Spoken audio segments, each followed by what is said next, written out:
Y'all, Jai Courtney's not a bad actor.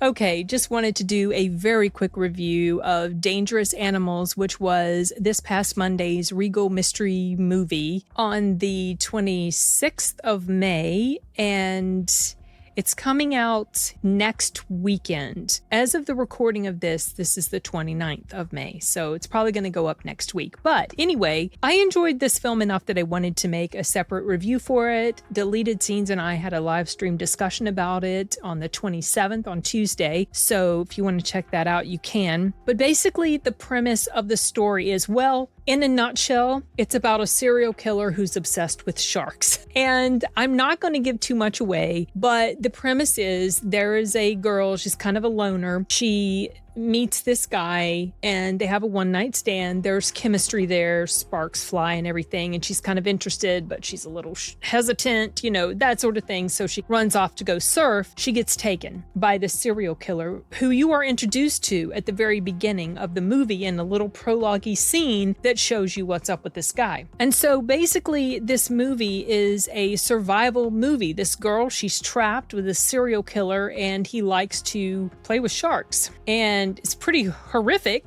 and terrifying, the stuff that he does to get his kicks off of killing girls, but pretty gnarly stuff. If you don't like sharks, just a forewarning, they feature fairly prominently in here. But despite a couple of issues that I had with the writing in some scenes, I felt like the film overall is a fairly solid horror / thriller, suspense, survival type story. And I was impressed with Jai Courtney's acting. Now, he kind of gets a bad rap because many years back, it seemed like he was in a lot of stuff. Every time he turned around, there he was. And it felt like the studios were trying really hard to push him as like he's going to be this next big guy. The thing is, he's not a bad actor. And in this movie, his acting chops are really on display. They're solid, you guys. He was able to play this serial killer guy in such a convincing manner.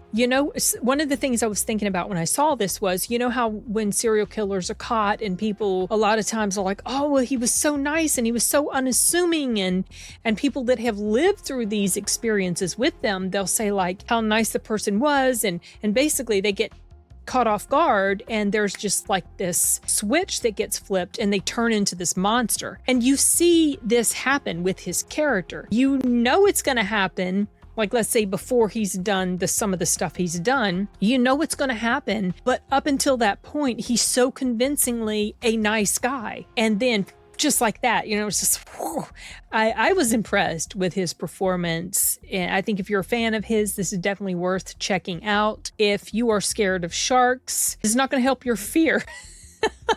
But in general, I was pretty satisfied with this film. I will touch very briefly on some of the stuff that kind of stood out to me as a little bit of a problem or a little weak, but it was kind of the typical thing that happens a lot in horror movies or in just any type of movie. Some examples are poor decisions that a character makes when they have the upper hand. Injuries that really should incapacitate a person much more than is demonstrated in this movie that don't. Little tiny things like that. It is not enough to push this movie into any sort of overall negative territory for me. I felt like, as I've said, this was solid. It's worth the watch.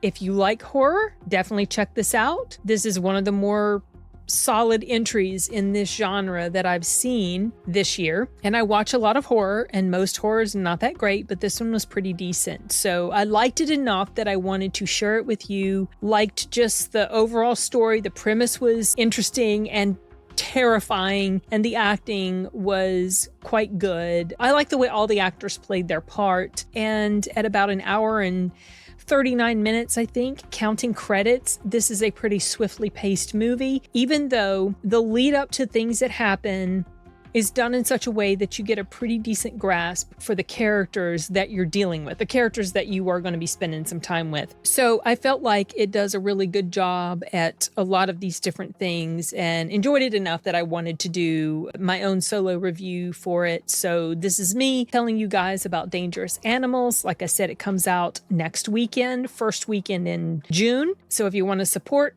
a film like this, want something new to check out, then give it a go on the big screen. It is a Shudder film, so it will eventually end up on that platform. If you can't make it to the theater and you have Shudder, you'll be able to watch it in, I don't know, a few weeks, I guess.